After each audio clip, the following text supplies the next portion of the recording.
Hoy tenemos miedo a sentir y nunca estamos acostumbrados a agradecer. Siempre pedimos, pide, pero nunca agradecemos. También venía esta idea de sacar de los cordones umbilicales, sacar sangre para formar células madre. Y se estaba haciendo sin informarle a las familias, ¿no?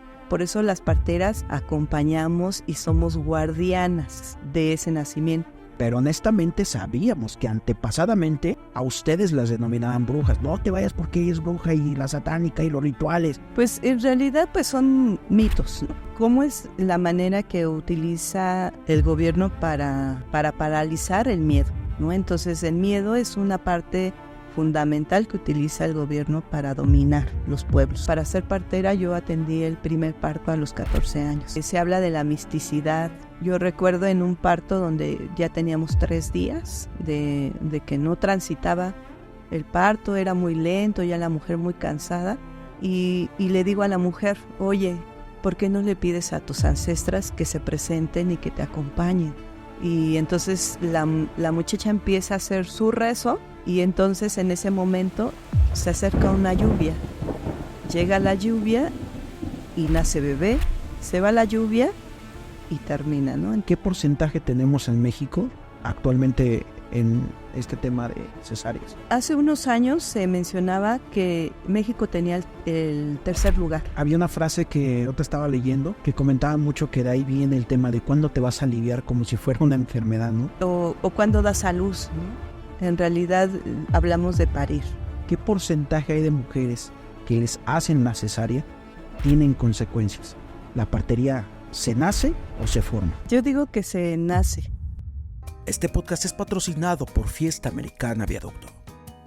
Muchachos, ¿cómo están? Sean bienvenidos a este segundo episodio de podcast. Estoy muy feliz de estar aquí con todos y cada uno de ustedes. Y hoy tenemos a una invitadaza, muchachos, pero antes quiero comentarles una cosa. Agradecemos a Naomi que está aquí. Por favor, vamos a darle un aplauso porque Fiesta Americana ahorita nos ha apoyado con este espacio, ¿no? Es muy importante. Fiesta Americana pues está en Viaducto.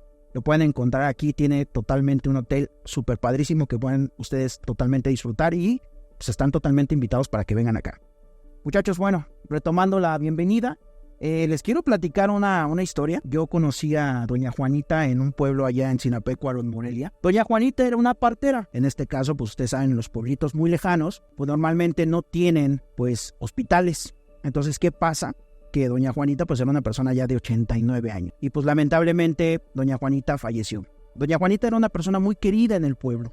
Era una persona que la querían mucho y, de hecho, había personas que ella había ayudado a nacer y había un vínculo emocional totalmente muy padre. Yo iba a grabar con ella, muchachos.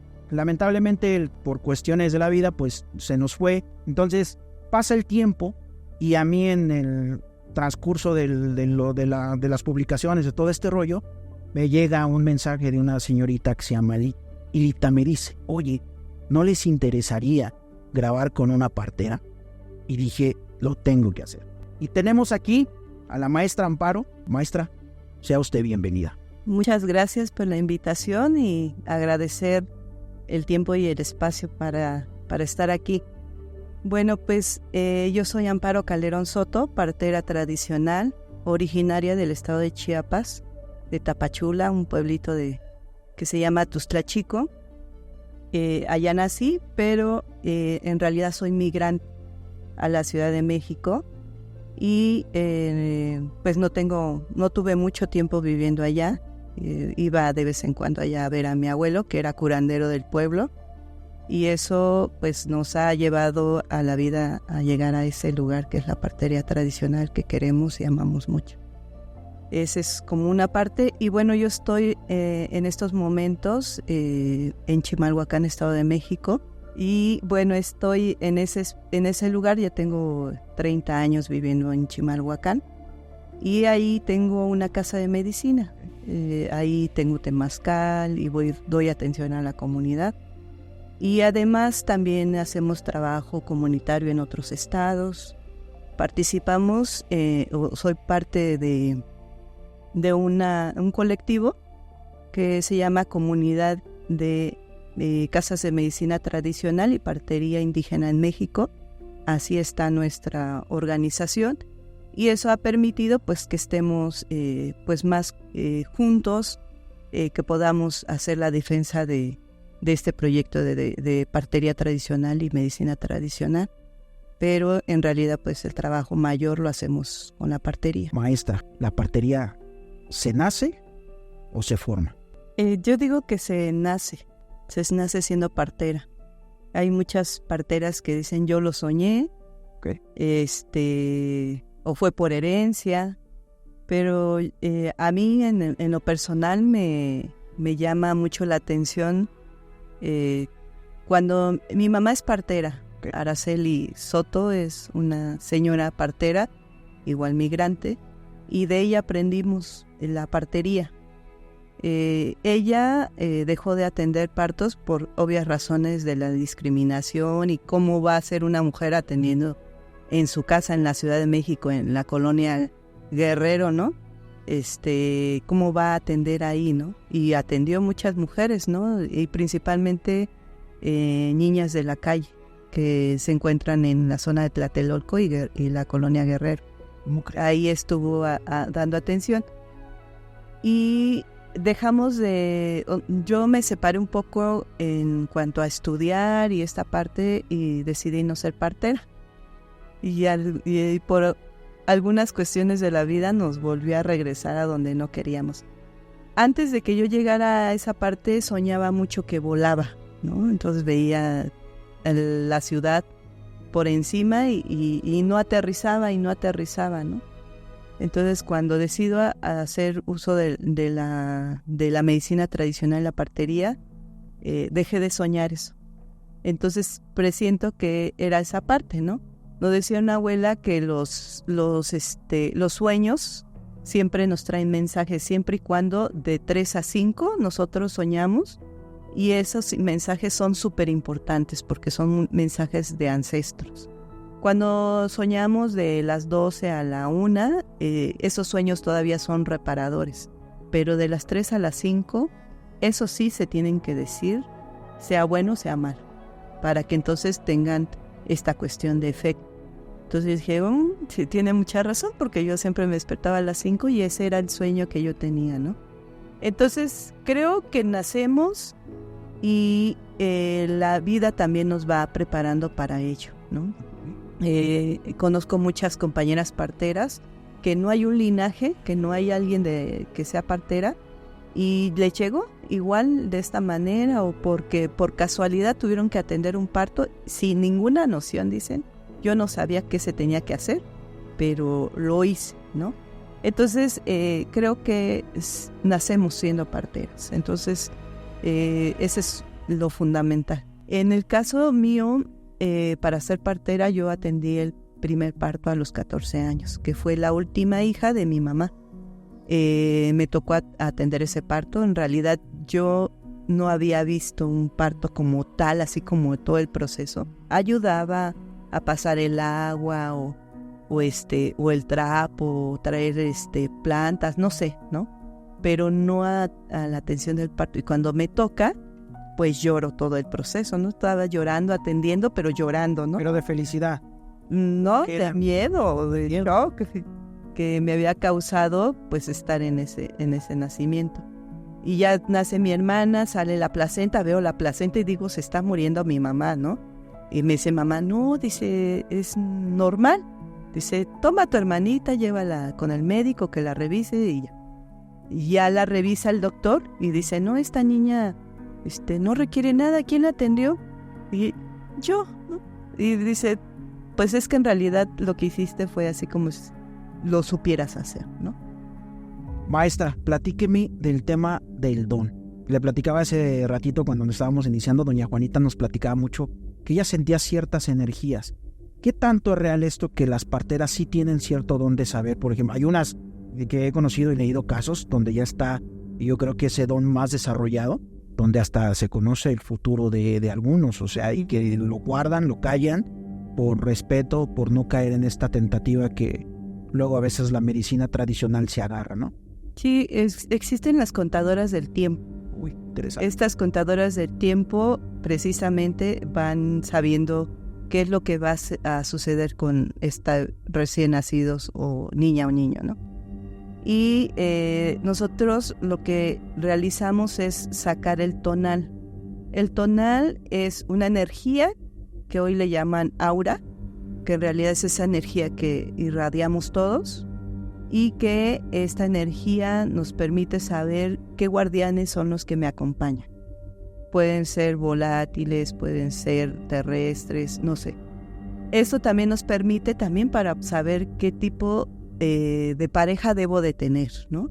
Entonces, por ejemplo, están los 20 símbolos y estos símbolos representan una personalidad, ¿no?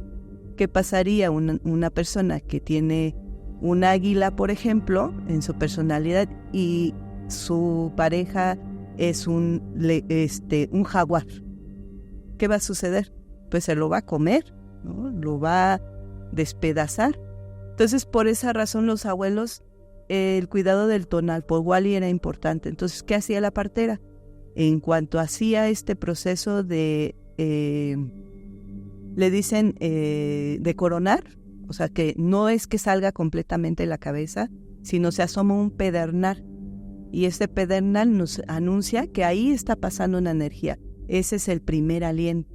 Entonces la partera toma en la nota de en qué horario fue y ese es la primera hora de nacimiento. Sacamos el tonal y luego viene la otra parte, cuando ya sale la cabeza y hace la respiración, ¿no? Esas energías, les digo, son súper importantes porque nos dicen cómo es que va a ser esa persona. Y entonces ya lo va guiando. Por eso las parteras acompañamos y somos guardianas de ese nacimiento. Hay historias en donde nos dicen que mandaban a traer un guerrero porque la mujer se enfrentaba entre la vida y la muerte y entonces tenía que defender esa vida. Y en realidad pues es esa parte, ¿no? Cómo resguardamos ese nacimiento entre la cuestión de la muerte y la vida, porque a eso se enfrenta la mujer, ¿no? Hoy tenemos miedo a sentir.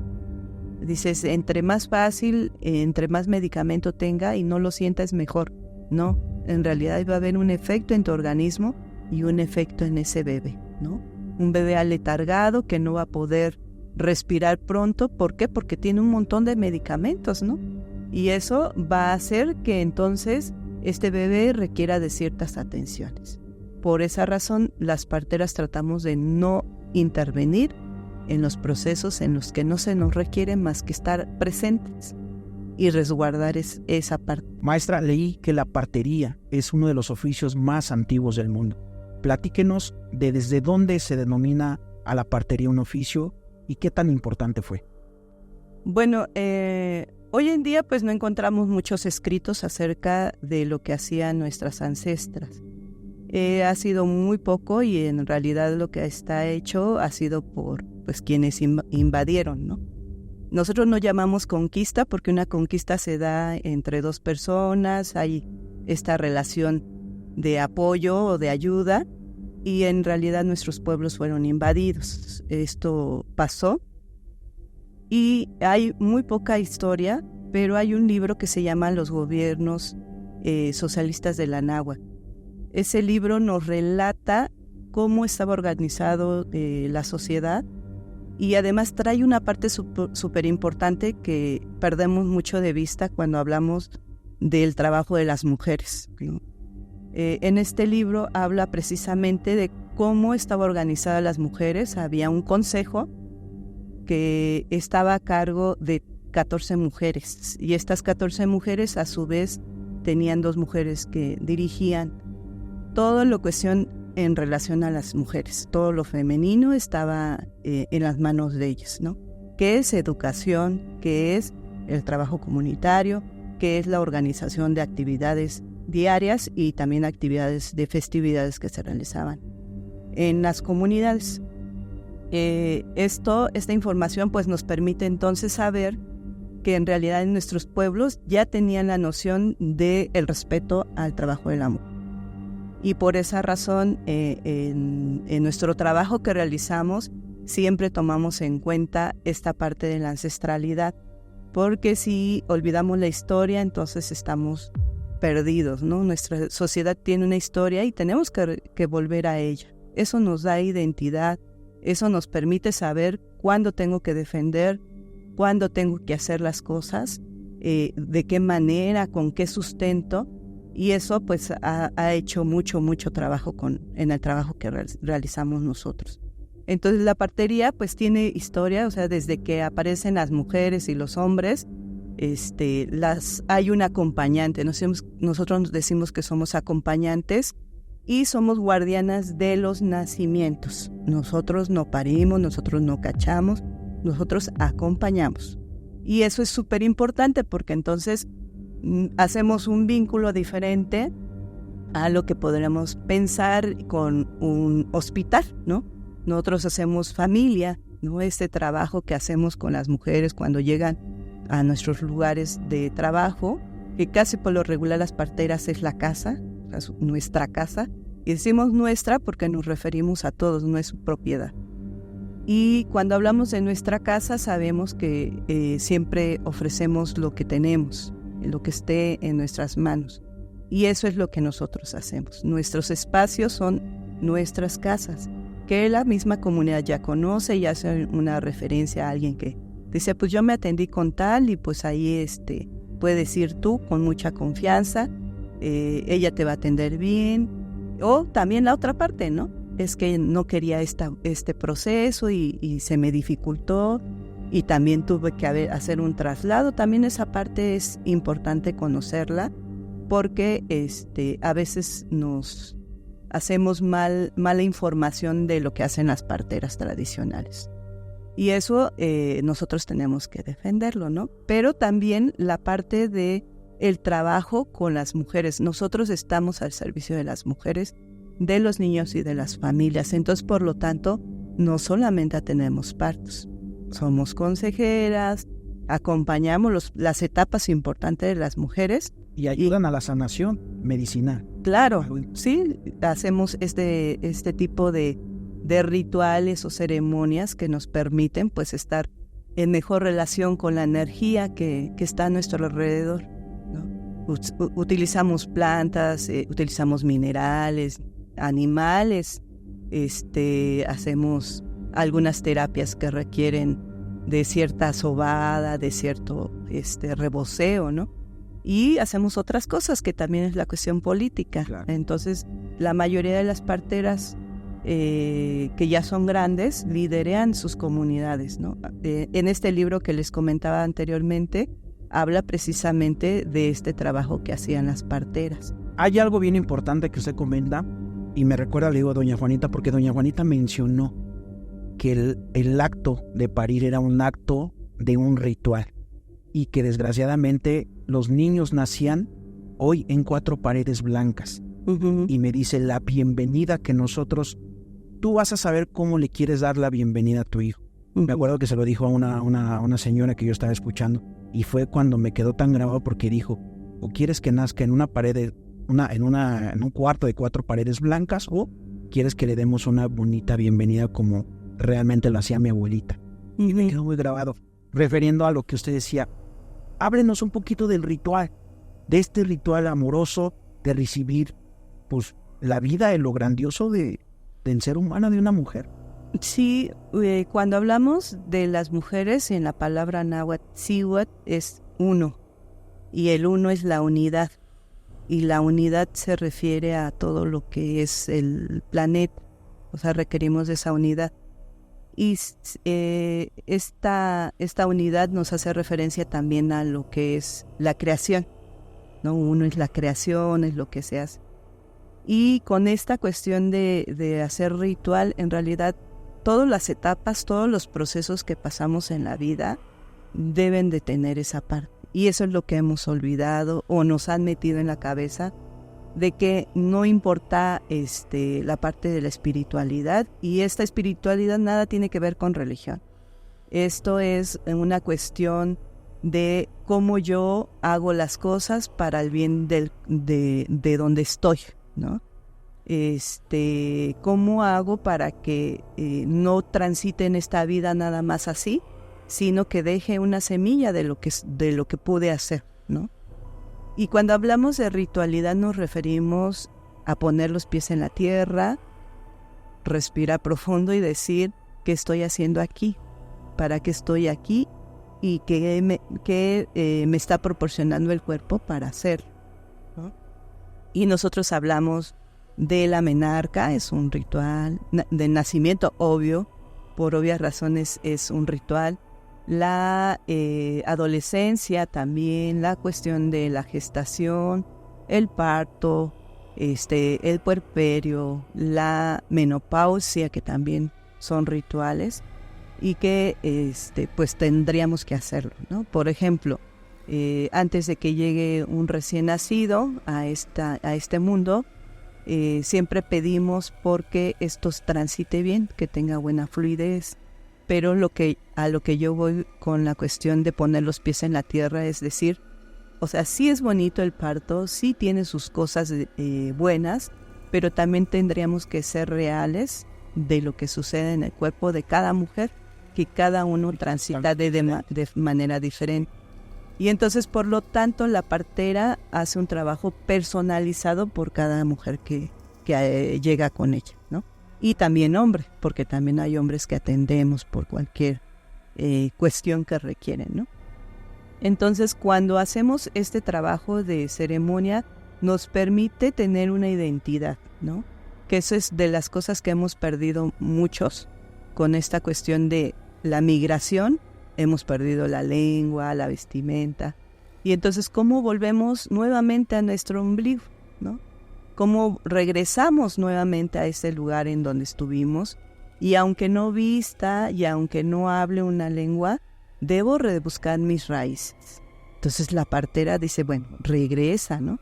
Hay una historia que escribió una compañera, es un libro, es un cuento para niños en lengua náhuatl y en español.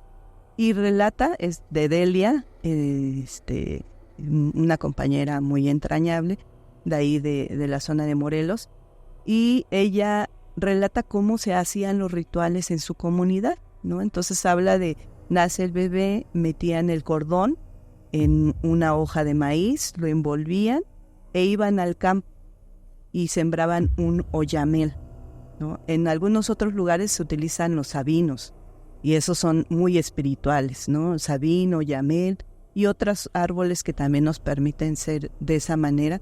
Pero bueno, el sabino y el oyamel era esta referencia de regresar. Decía, si te vas de tu pueblo y vas a estudiar, vas a hacer otra cosa, bueno, puedes regresar nuevamente a tu comunidad porque ahí está tu ombligo sembrado.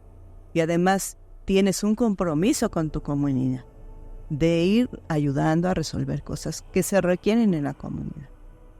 Entonces, me parece muy importante esta parte de cómo nos enraizamos, cómo nos identificamos hoy en día, ¿no?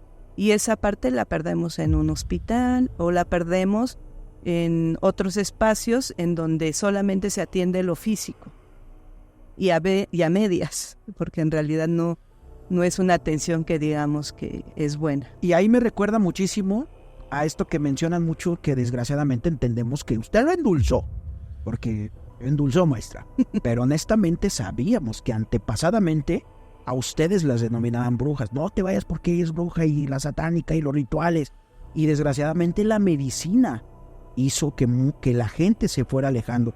De hecho, nos comentaba la guionista, esta Andrea, que puso que había hasta leyendas, ¿no? Como la Llorona, que dice una leyenda que era una persona que mataba a sus hijos, algo referente a eso. ¿Qué nos puede platicar de ese aspecto en esa cosmovisión, en esa temporada de época? Pues en realidad pues son mitos, ¿no? Esa es la realidad. Cuando, ¿cómo es la manera que utiliza el gobierno para paralizar el miedo, ¿no? Entonces el miedo es una parte fundamental que utiliza el gobierno para dominar los pueblos. Como el chupacabras. Sí, claro, sí, hay un montón de historias, ¿no? Pues hechiceras, pues puede ser que sí, pero en realidad en México no había hechiceras, ¿no? Sus formas son diferentes, ¿no? Brujas, pues pues no lo creo, ¿no? Tampoco. Y hay historias, ¿no? De que tienes que poner la tijera debajo de la almohada del niño, si no viene la bruja y se lo lleva. que tienes que bautizarlo, ¿no? Esa parte religiosa, ¿no? En donde te dicen, si no bautizas a tu hijo, se lo va a llevar la bruja. Y está muy arraigado, maestro, en claro. los pueblos. Sí. Que aguas con las ventanas, Sí. aguas con los vidrios, aguas con los espejos. Sí, pero también hay una parte en donde sí hay una realidad. Enfermedades de viento, ¿no? O enfermedades de lluvia, ¿no? Porque algunos pueblos dicen, no salgas en esta lluvia porque te vas a enfriar, ¿no? O no salgas en este ventarrón porque seguro es que te enfermes de los pulmones, ¿no? Hay cierta parte real, porque nuestros pueblos observaban los fenómenos y cada una de las imágenes que tenemos, que no son ídolos, son el reflejo de esos fenómenos, ¿no? Entonces, por ejemplo, Tlaloc tiene cierta función, ¿no? Que son las lluvias que hacen la fertilidad, pero la chalchi, que es el agua que está en la parte encima de la tierra, son las que hacen este proceso de cuidado de esa agua para que se pueda fertilizar la tierra, ¿no? Entonces, toda esta parte de los fenómenos, los pueblos lo tenían bien entendido, nuestros pueblos, ¿no? Les digo, hoy decimos ídolos y esta parte, pero en realidad no. Y los lugares como templos o pirámides eran teocalis, son lugares de ciencia, de conocimiento. Tanto es así que en una zona de Chiapas, en La Canja, hay un lugar en donde está un teocalli y pasas en medio y se ve una radiografía de tu cuerpo. O sea, cuán avanzado estaban nuestros pueblos en cuanto a la sanación, ¿no? Y no requerían más que pasar por ahí, decían, pues se rompió el brazo, ¿no? Por ejemplo. O sea, yo me lo imagino así, ¿no? No puedo acertar, pero se ve el esqueleto completamente, ¿no? Entonces, por lo tanto, esta cuestión de estas palabras de brujería, en realidad fueron parte de la Santa Inquisición, que es asesinar a todos que estén en contra de lo que se está implantando como gobierno, ¿no? Y eso fue una estrategia, ¿no? Decimos que él se comió a los niños y que por eso, o que hicieron los niños en pozole, ¿no? Que hay algunas imágenes que aparecen, estos dibujos en donde aparecen niños destazados y que por eso, ¿no? Y en realidad eran pandemias que habían sucedido en nuestro país y que exactamente se encontraban niños en vasijas de barro, porque esa era la manera de siembrar a los niños, ¿no? Y a los adultos, pues obvio, en su petar, ¿no? Entonces, por esa razón decimos, bueno, esto de brujería, pues más bien lo han traído, pues de otros lugares, y nosotros decimos el respeto a la muerte, o sea, hoy todavía lo tenemos, ¿no? El hecho del Xantolo, que es el convivir con nuestros ancestros, quienes ya trascendieron, pues nos permite saber que entonces no había tal susto o miedo, ¿no? Que te va a comer el coco, que cosas así, ¿no? Por esa también razón, a nuestros niños tendríamos que educarlos en esa parte real. ¿Para qué? Pues para que puedan ser conscientes y razonen en lo que está sucediendo a su alrededor. Y que no sean maquinitas nada más. Este podcast es patrocinado por Fiesta Americana Viaducto. Y también esta parte de la placenta, que es una parte importante, comentaba que la placenta, necesitamos regresar a la naturaleza, esta placenta que ha nacido. Y nunca estamos acostumbrados a agradecer, siempre pedimos. Pide, pero nunca agradecemos. Entonces, esta información que hacen los árboles cuando se están incendiando, que pasan la información a los demás árboles para protegerse, es la misma información que le llega a la tierra cuando siembras tu placenta. Y entonces hay que hacer ritual, todo es ritual. Entonces, las placentas que no han hecho este proceso y que han nacido en hospital y que no sabemos cuál sea el objetivo o hacia dónde vaya esa placenta, tendríamos que regresar nuevamente. Híjole, yo me sé una historia ahí, maestra, muy tétrica. Decían que la placenta se usaba para la farmacéutica, para las mascarillas. Se sigue usando. Híjole. Se sigue usando. Y es real todos esos rumores, sí sabemos dónde llegan. Sí, claro. Nada más que no se dice. Sí, exactamente, ¿no? Nos decía, buscamos un documental en donde decían que la placenta hace este proceso. Cuando estamos pariendo las mujeres, tenemos microinfarto. ¿Y qué hace la placenta? Volver a bombear el corazón de esta mujer que está en ese proceso, ¿no? Y por esa razón a las mujeres nos da menos infartos.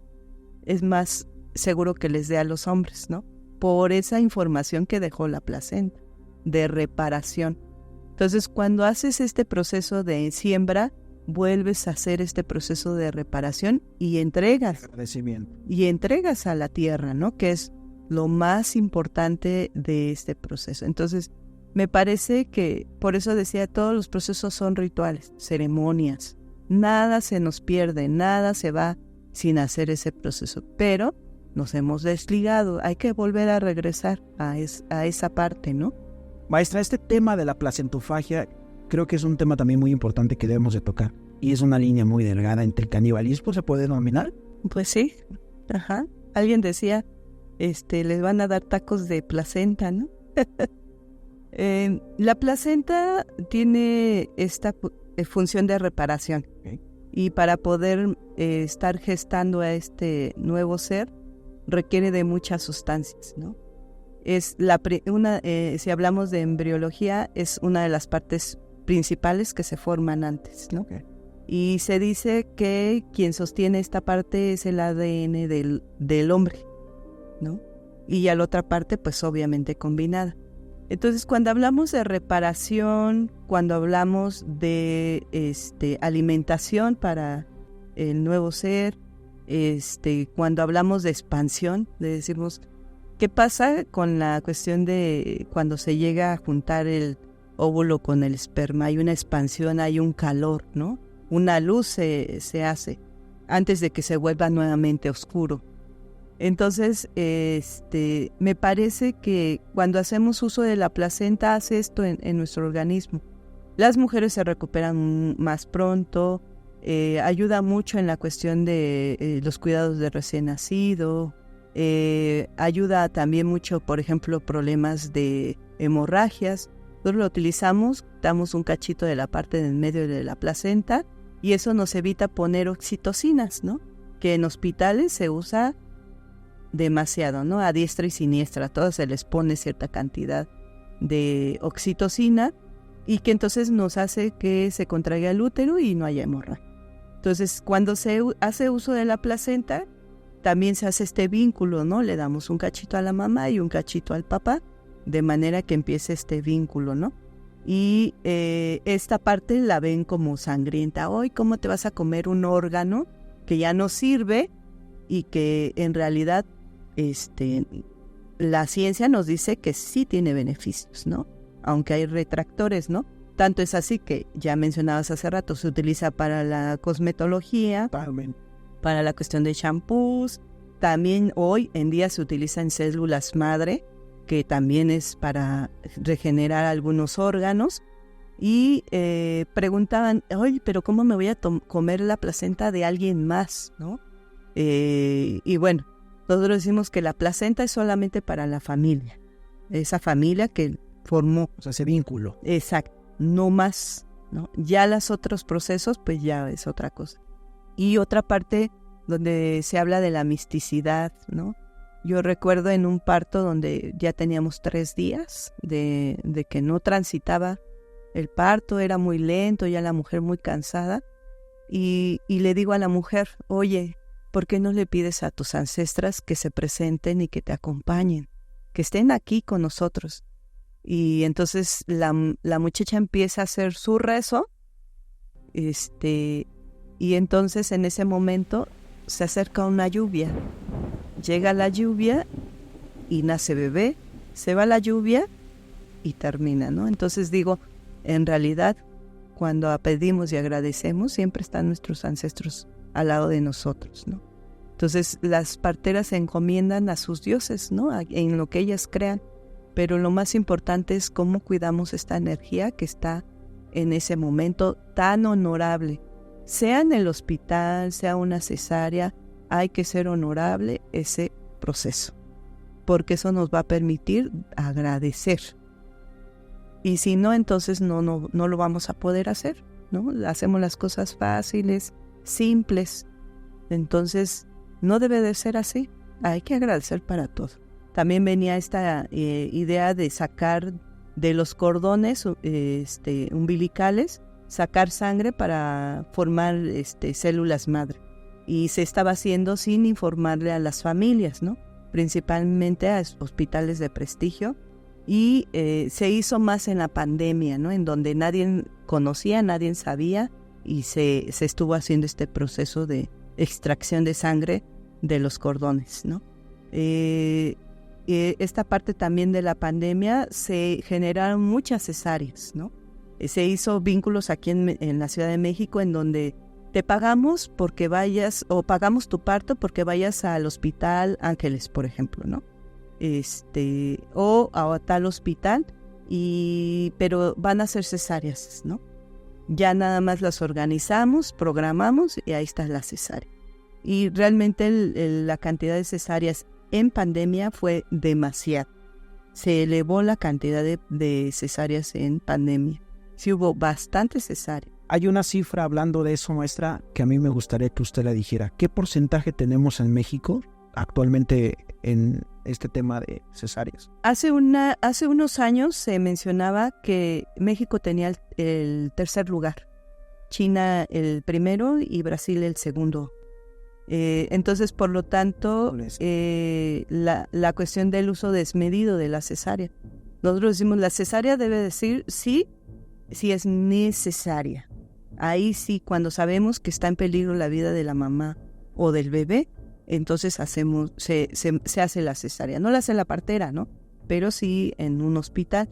De manera que se hizo todo lo necesario para poder decir si esta cesárea es indicada, ¿no? Pero les digo, en pandemia fue así desmedido, ¿no? Y como tampoco querían que las mujeres estuvieran tanto tiempo en los hospitales y no sabían cómo estaba accionando este virus, pues decidieron por la cesárea, ¿no? Hoy en día utilizan más la cesárea como un proceso de me hacen una cesárea, pues ahí mismo pueden hacer un proceso estético y ya quedó planita del vientre y pues ya no me dolió, ¿no? Entonces también se usa hoy en día como un uso estético la cesárea, ¿no? Ya no hay dolor, llego a mi casa, salgo, y se resuelve. Pero científicamente se ha demostrado que hay muchas enfermedades, el no haber pasado por la cavidad vaginal, ¿no? No se hizo, entonces este bebé va a tener muchas complicaciones, porque nosotros cuando parimos, lo que sucede es que nos vacunamos 4 veces. Una, toda la microbiota que hay en la vagina, pasa el bebé llenándose todo su cuerpo. La segunda, los bebés nacen con la cabeza mirando al ano. Por lo tanto, cuando pasa la cara en el ano, toda esa información de la alimentación que tuvo la mamá le va a permitir a este bebé llegar con esa información a este medio en el que va a estar.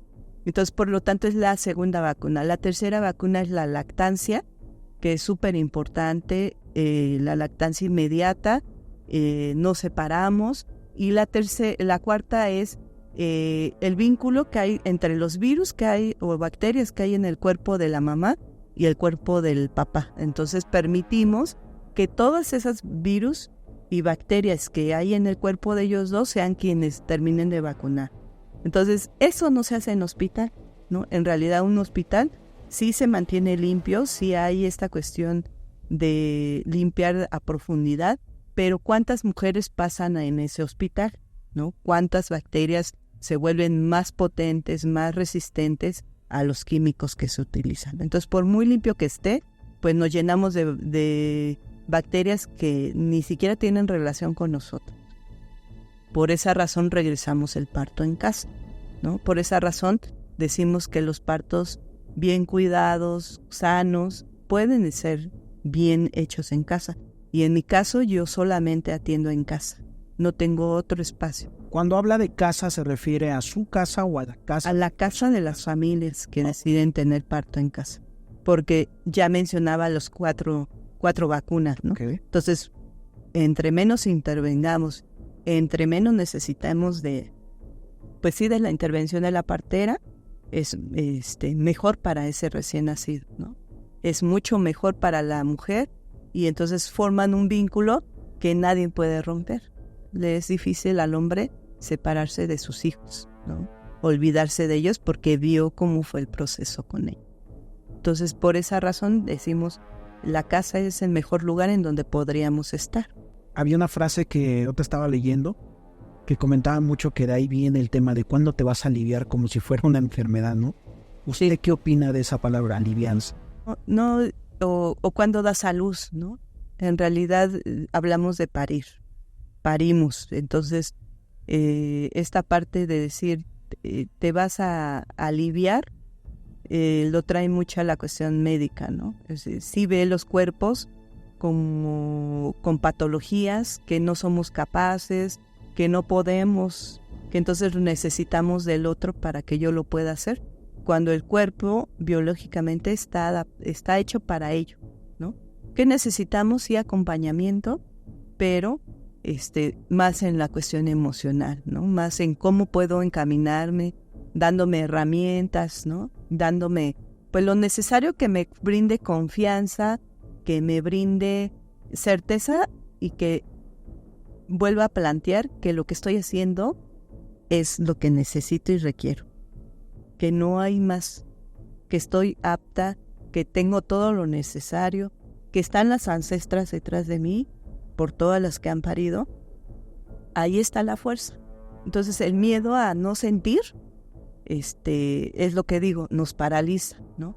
Necesitamos regresar. La adrenalina, lo que decíamos, el famoso inhibidor de la oxitocina. Exacto, ¿no? En un hospital llegas rodeada de gente que no conoces, con una luz que te penetra y te deja toda lampareada, en una posición que ni siquiera me va a permitir que mi bebé pueda hacer el descenso de manera pues menos cansado, y además también pues me van a hacer cosas que yo no quisiera que me hicieran, ¿qué? Pues hay un corte, ¿no? En el periné. Algunos hospitales todavía rasuraban, algunos otros hospitales ponían medias de compresión para que, no hubiera inflamación, pero en realidad la posición es incómoda. Maestra, importante, ¿qué porcentaje hay de mujeres que les hacen la cesárea tienen consecuencias? ¿Y de qué tipo? La mayoría tienen, por ejemplo, una cesárea mal hecha, ¿no? Me tocó el caso de una chica que parió y a las semanas me fue a ver para hacerle su baño posparto, pero ella no había podido hacer del baño. La reviso y siento ahí la masa, ¿no? Y le digo, oye, pero ¿qué pasó? ¿Cómo fue la cesárea? Y ella me cuenta, es que no había médico y fue un residente quien me hizo la cirugía. Se le reventó el hilo y volvió a suturar, ¿no? Y no pude hacer del baño. La reviso, en realidad le dije, ¿sabes qué? Te vas a ir a sacar un ultrasonido para ver qué está pasando con los intestinos, ¿no? Saturados, inflamada ya. Y resulta que le cosieron el intestino junto. Y entonces por eso ella no podía hacer del baño. Entonces ya volvió a regresar nuevamente, a hacerle nuevamente la cirugía, pues para que quedara entre comillas bien, ¿no? Esta mujer tiene problemas de esfínter, le cuesta trabajo esta parte de volver a regresar su sistema digestivo, y bueno, esos son los casos en los que dices, bueno, hay una negligencia, ¿no? Y muchas prefieren no denunciar, y no por miedo, sino porque dicen son trámites engorrosos que en realidad solamente cambian al médico a otro hospital y se termina ahí, ¿no? No, yo creo que hoy en día ya afirman hasta su consentimiento de que puede... Sí, puede suceder algo en la cirugía. darse las Sí. grandes, los hospitales, ¿no? Sí, Más así, los que son un poco... así es. Gobierno, pues, el sector salud, maestra, Sí. ya sabemos cómo funciona. Híjole, un tema, maestra. Un tema muy importante lo de las cesáreas. Sí. Estaba escuchando, por ejemplo, a alguien que les inyectan algo para que abra la raquia. La raquia. Le hacen la raquia. En realidad entra mucho frío, ¿no? La mayoría de las mujeres que les hicieron que se tiene que hacer, en realidad sí genera muchos efectos secundarios, ¿no? Tanto es así que una mujer que fue con cesárea, en los tiempos de frío, siente el dolor profundo en toda la columna, ¿no? O sea, es un ardor, pues sí, desmedido. Y pudiéramos pensar entonces qué es lo que tendríamos que hacer. Hay que cuidar, ¿no? Lo que hacemos, cómo lo hacemos. Por eso digo, benditas las manos de los médicos que salvan vidas, pero también hay negligencia, ¿no? Y entonces avientan esta parte de la cuestión, es que tenemos que cuidar la muerte materna. En realidad, ¿cuántas muertes maternas hay con las parteras? A diferencia de un hospital, ¿no? Nosotros no tenemos licencia para llevar esos procesos, ¿no? Los médicos sí tienen licencia, entonces por lo tanto nosotros cuidamos mucho eso, porque no tenemos quien nos proteja, ¿no? Y no va a haber dinero que nos pueda sacar de la cárcel por algo que sucede.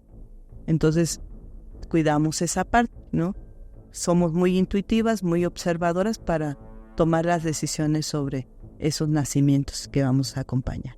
Maestra, el tema importante de la demeritación de las parteras. Platíquenos un poquito de eso. Bueno, este tema del trabajo de la partera e integrarla, porque en realidad tienen la intención de integrarla a un sistema que no conoce. Los pueblos tienen su sistema de salud muy diferente al occidental, ¿no? Y por lo tanto no va a ser la misma forma ni la misma práctica, ¿no?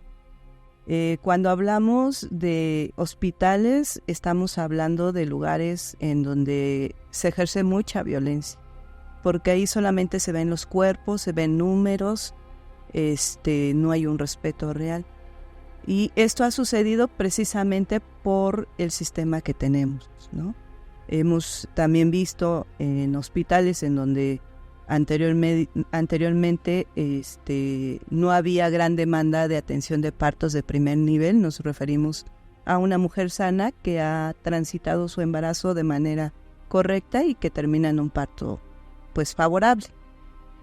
Cuando se empieza con este sistema, nosotros le llamamos paternalista, en donde se dan ciertas cosas a las mujeres. Me refiero al sistema de solidaridad, prospera, estos proyectos. Viene inmerso también la cuestión de la atención. Entonces, a las mujeres que tienen estos programas de apoyo, a todas las mujeres se les decía, ¿sabes qué? Sí te vamos a dar el apoyo, tienes que ir al centro de salud, llevar tus consultas, pero no puedes ir a otro lugar. Y entonces, pues las mujeres, por obvia razón, dijeron, bueno, está el servicio gratuito y pues necesito el recurso. Y por esa razón bajó mucho la atención con parteras.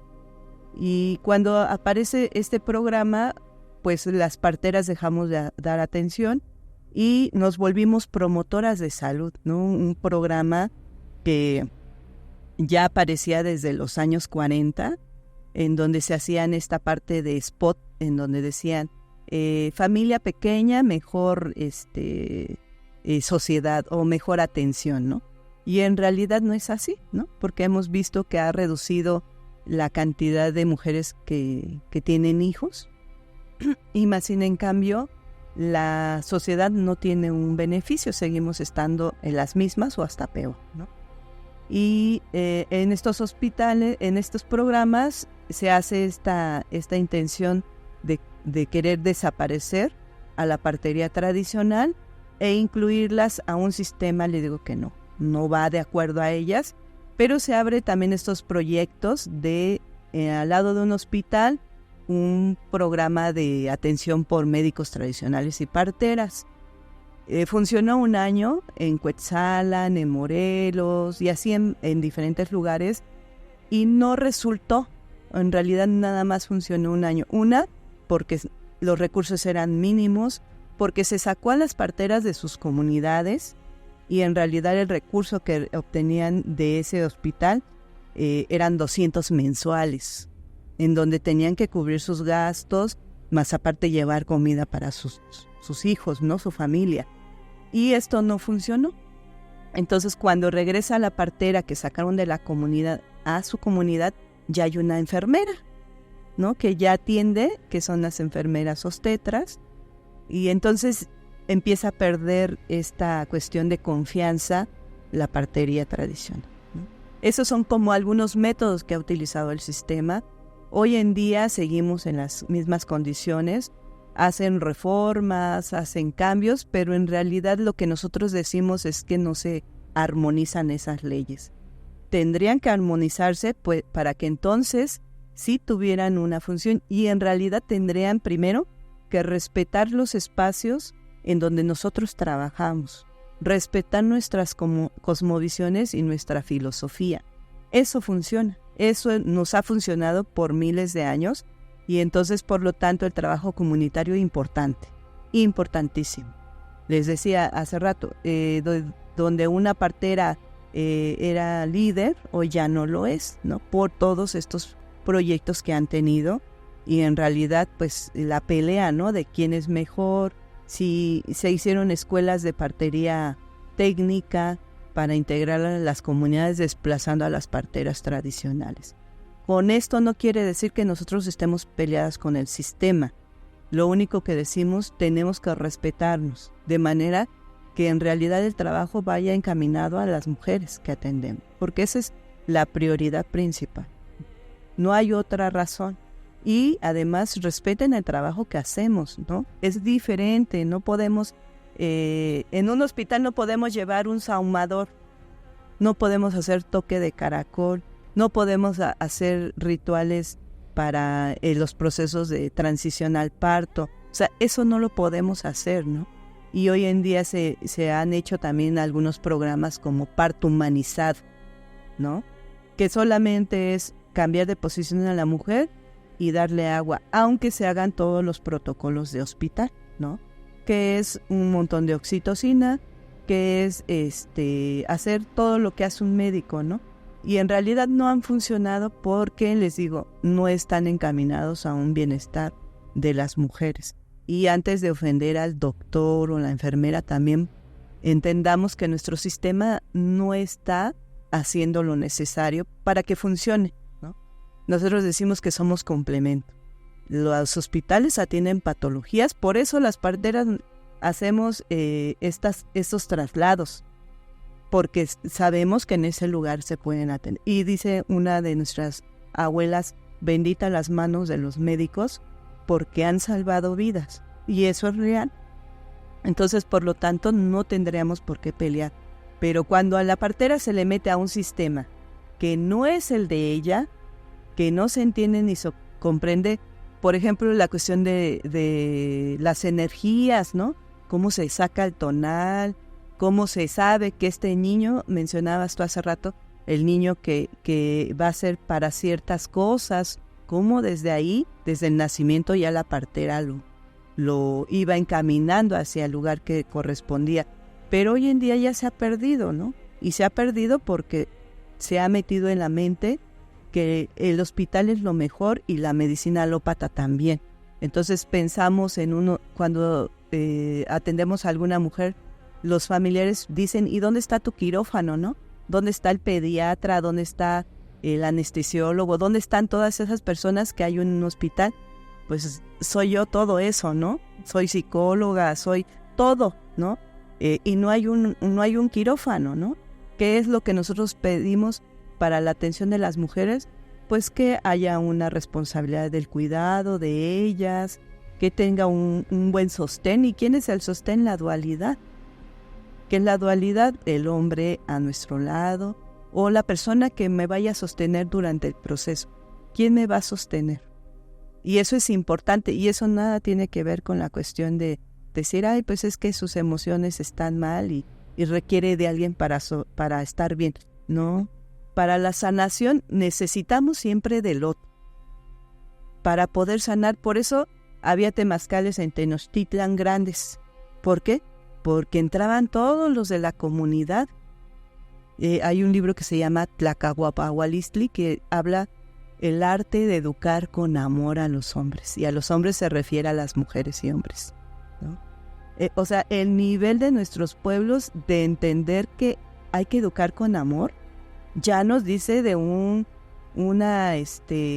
pueblo avanzado totalmente, ¿no? No como los invasores que vinieron a asesinar, ¿no? A dominar, a saquear.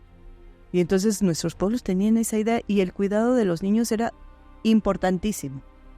Tanto que estaba destinado cierta cantidad de semillas para el cuidado de los ancianos, de los niños, de quienes iban a guerrear, y más que a guerrear, hacían alianzas. En realidad nuestros pueblos no eran sanguinarios, ¿no? Como hoy nos dicen que sacaban el corazón, hacían sacrificios, shalala. Eran inteligentes. Claro, pero pues bueno, la historia la escribieron los invasores, ¿no? Sabemos la importancia que las parteras han tenido con saberes y temas ancestrales. ¿Qué pasa con la herbolaria? ¿Qué pasa con esta medicina ancestral que nuestros abuelitos nos decían, hoy hay que darle, por ejemplo, no sé, el famoso, que se me ocurre mucho, se me viene a la mente, porque llegué a escuchar que el orégano era abortivo, por ejemplo. Uh-huh. Platíquenos de esta herbolaria que se ha perdido últimamente. En realidad, pues las parteras sí utilizamos plantas, pero sabemos los momentos, ¿no? No es así de que te lo doy al inicio del proceso de parto. Buscamos como ciertas cosas. Las parteras somos muy intuitivas, ¿no? Utilizamos mucho esa parte, ¿no?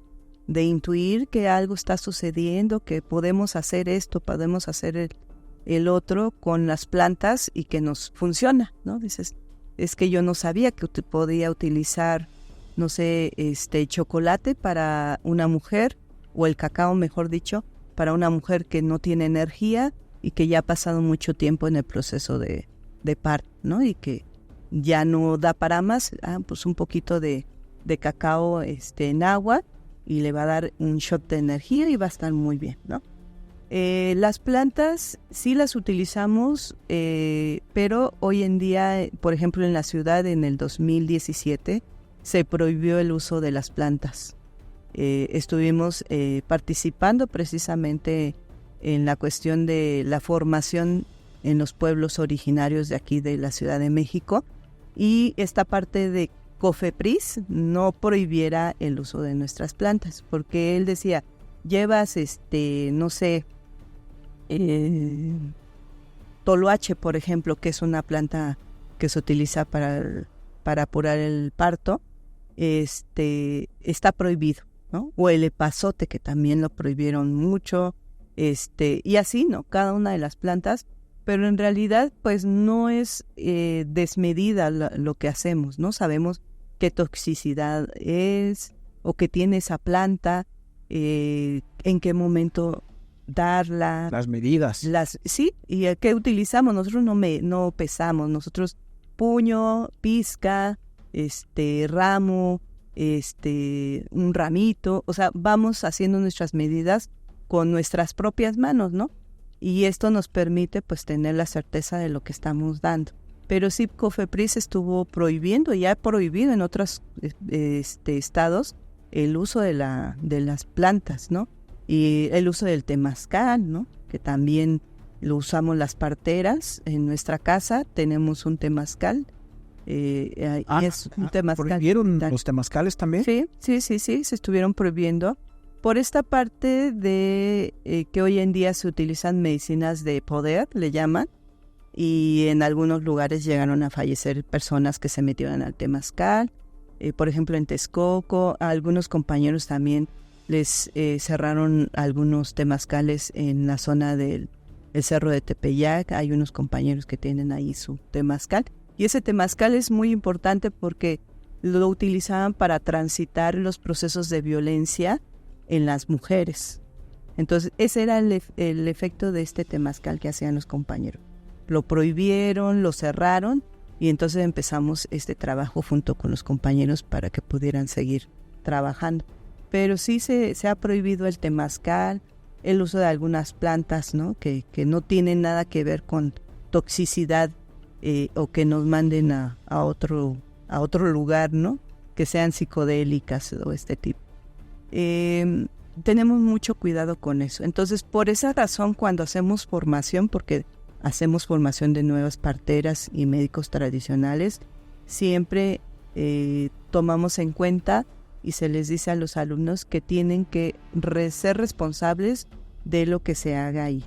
Por eso no se puede grabar. Las ceremonias no se graban, no tienen un respeto, se tiene un respeto. No se puede hacer publicidad de un manual que se realizó en la comunidad o con el maestro o el temastiani que está haciendo este trabajo. Y este trabajo se hace por merecimiento. No es así de que llego yo y se me va a dar. No, requiere cierto tiempo para que el abuelo o la abuela te permita estar en esos lugares, ¿no? Y que viene de herencia. Pero eso me lo va a platicar ahorita en el siguiente corte. Muchachos, vámonos con el siguiente corte comercial y regresamos en este momento. Este podcast es patrocinado por Fiesta Americana Viaducto.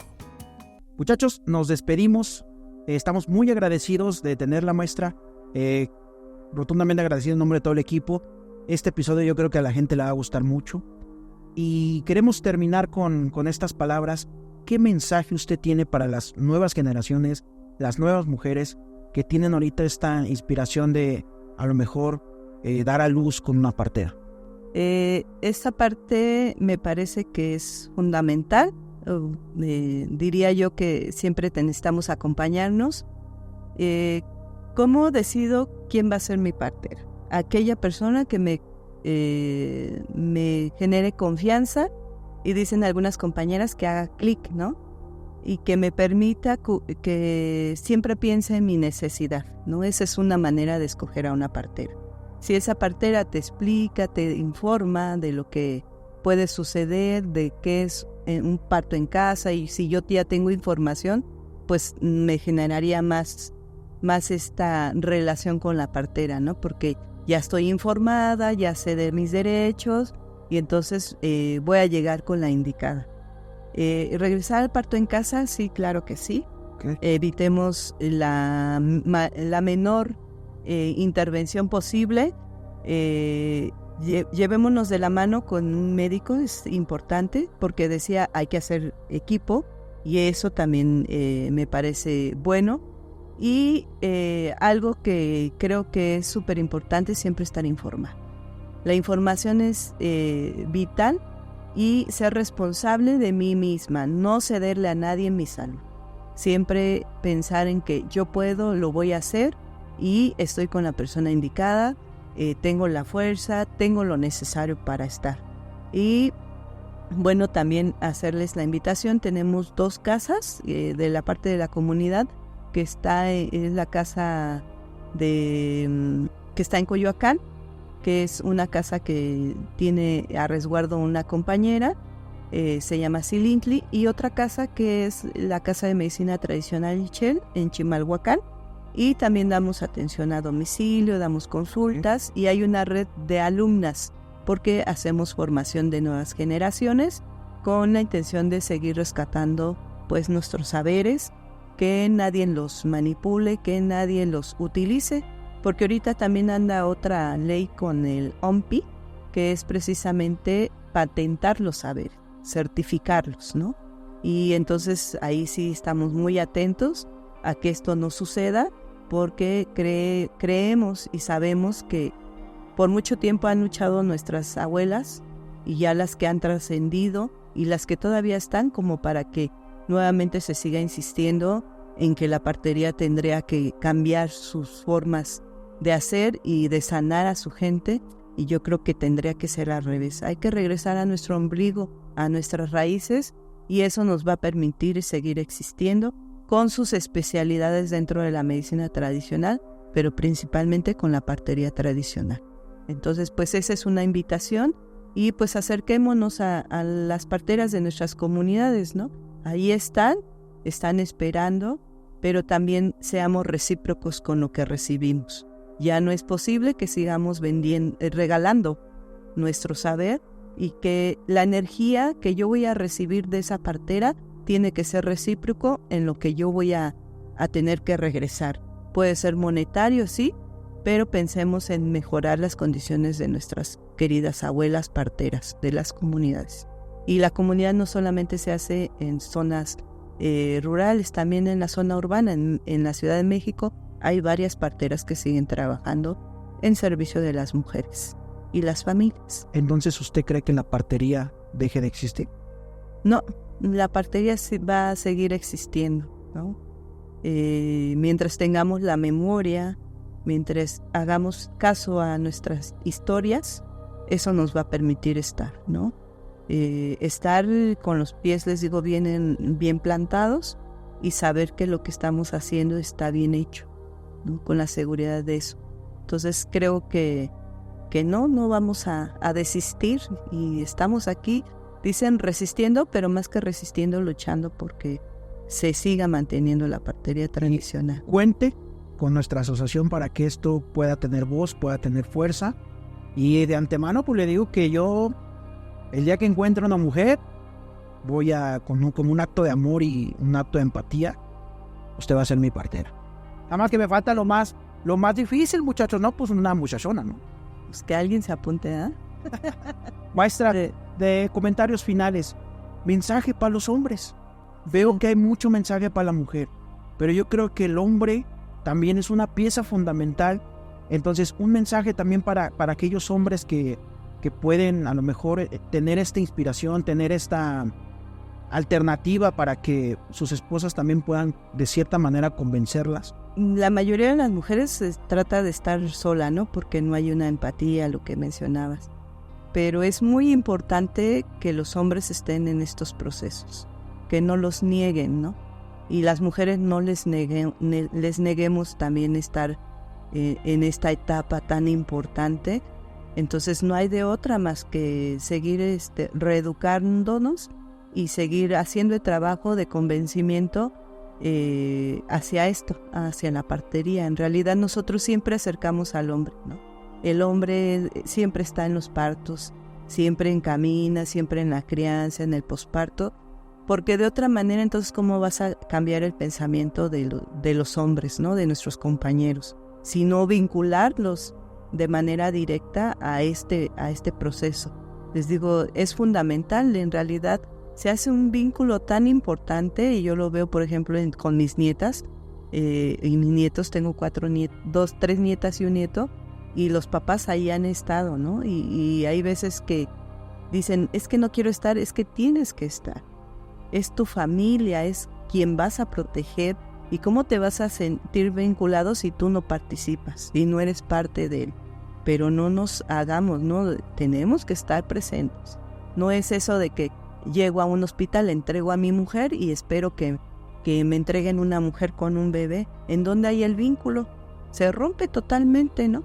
Tiene que estar el hombre presente. Y nosotras las mujeres tenemos que hacer presente a nuestros compañeros, con mucho respeto, con mucho amor, a esto que va a suceder, ¿no? Entonces, creo que esa es la manera en que podríamos hacer para cambiar un poquito el pensamiento, ¿no? Decía Michel Odem que la forma en que nacemos también es la forma de sociedad que tenemos.